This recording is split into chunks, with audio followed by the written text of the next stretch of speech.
to worry about it. He said that he was going to bring us peace in the Middle East. He said that he was going to bring us transparency and a balanced economy. He said that he was going to not have lobbyists. He said he was going to clean up government. He said he was going to work for the environment.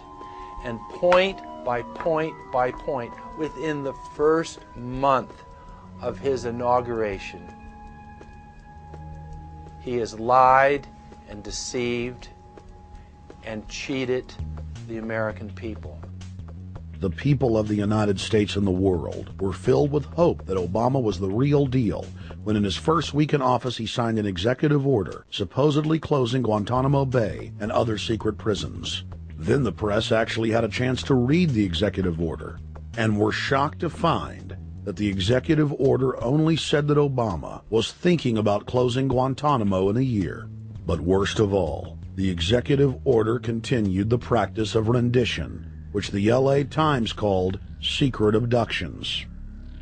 They don't know. They think that he's signed off immediately on closing Guantanamo, but he's allowing prisoners now to be taken to foreign countries and not knowing where they're sending them and to be tortured in foreign countries. They don't know that they kept that provision in there. Obama is now continuing the practice of secret arrest, secret prisons, and most importantly, indefinite detention without trial. When a British High Court said that it was preparing to release secret British and U.S. torture orders that prove that the Bush administration was ordering personnel to systematically abuse detainees, Barack Obama threatened to cut off all U.S. intelligence ties to England. To add insult to injury, he stated that the program was important to national security, not only endorsing Bush's crimes, but continuing them. Obama voted for a reinstatement of the Patriot Act. And by his early deeds already, again, as we saw with the issues of retention, he's willing to send people that have been charged with nothing to be tortured to so-called get the truth out of them. If the makers of this film attempted to cover all of Obama's lies, this documentary would never be released because there are new ones every day. So in the interest of time, we're going to cover one more big one. Barack and his handlers made the cornerstone of his campaign, keeping lobbyists and donors out of his administration. Within hours of being elected, Obama did a 180 and filled the White House and federal government with lobbyists and donors at all levels. Obama picked William Lynn, the top lobbyist for Raytheon, to fill the number 2 position at the Department of Defense. Timothy Geithner, former president of the private Federal Reserve Bank of New York, was picked by Obama to be Secretary of the Treasury. Geithner promptly crammed the Treasury Department full of lobbyists, like his chief of staff, Mark Patterson, formerly the top lobbyist at Goldman Sachs. Obama appointed top lobbyist to the Saudi royal family, George Mitchell, as the lead Middle Eastern envoy. Obama appointed the king of Wall Street lobbyists, Leon Panetta, to head up the CIA. Obama tapped Tom Daschle, top lobbyist for healthcare firms, to run the Department of Health and Human Services, and the list goes on and on.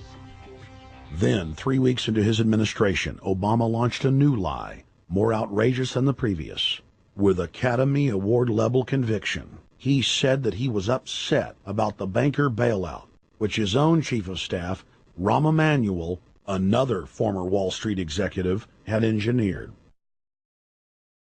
Obama said that he had signed an executive order capping the CEO salaries of those who had taken the bailout money. There was just 2 problems. All the major banks and brokerage firms were exempt, and the new order only dealt with any future bailouts. And those were to be on the honor system. What gets people upset, and rightfully so, are executives being rewarded for failure. AIG, Bank of America, and Citigroup, which have received billions in bailout money, don't fall under this plan. Only banks negotiating future agreements with the government will be restricted. But this appears to be built on an honor system, and White House Press Secretary Robert Gibbs had a hard time explaining how enforcement would work.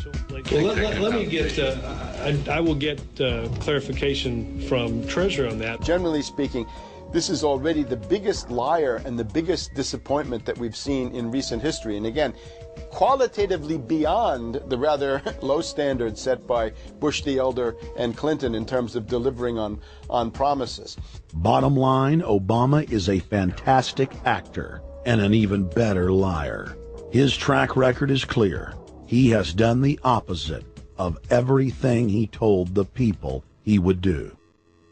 They'll make up one lie after another. And if you believe these people, knock yourself out. I don't believe a word they say. Within 1 month of the passage of the first banker bailout bill, the press reported that over $5 trillion had just disappeared out of the U.S. Treasury. By December, the amount of money that had been stolen had reached $8.5 trillion. The leadership of both political parties circled the wagons and would not discuss where the money had gone. In the Fed! In the Fed! In the Fed! In the Fed! Informed Americans protested the private Federal Reserve System at all 38 of their regional governorship offices. Arrest Bernanke and Paulson! Arrest all the criminals that stole the banker bailout money! It was refreshing to see people standing up against the real power structure, not being distracted by the elite's frontmen like George W. Bush and Barack Obama. We traveled to Dallas, Texas to cover We the People taking on the real enemy. Hey, I want to talk to the workers up there on the parapet. The ones smoking cigarettes and just jump back. You're with the American people, we know that. But understand, ask the workers inside. You're not in a federal government building.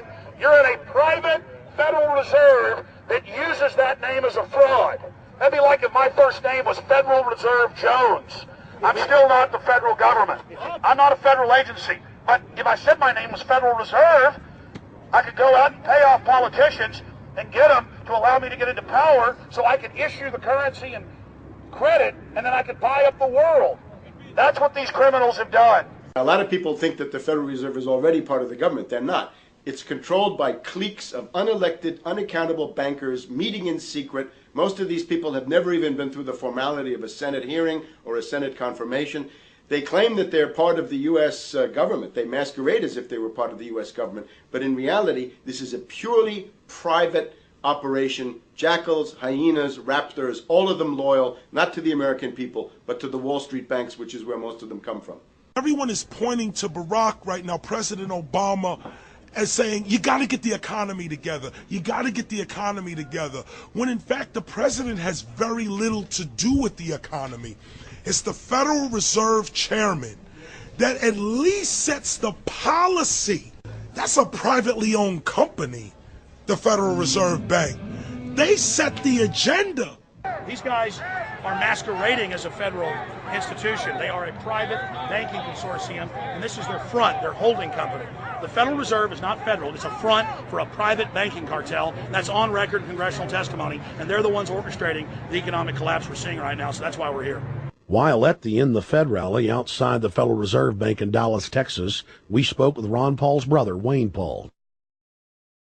1913, the Federal Reserve Act was passed, floor of the House, where 3 members of Congress were on the floor. At that time, they only needed a majority of votes to pass it. So in 1913, the Federal Reserve Act was passed. 20 years later, 1933, under Roosevelt, the United States was declared bankrupt. And in 1933, the Federal Reserve Private Bank says, okay, USA, what are you going to pledge as collateral on the debt you owe me? What happened by 1936? Does anybody know? We instituted Social Security system, and you and I and our children and our children's children were pledged as collateral on the debt of our government to the Federal Reserve.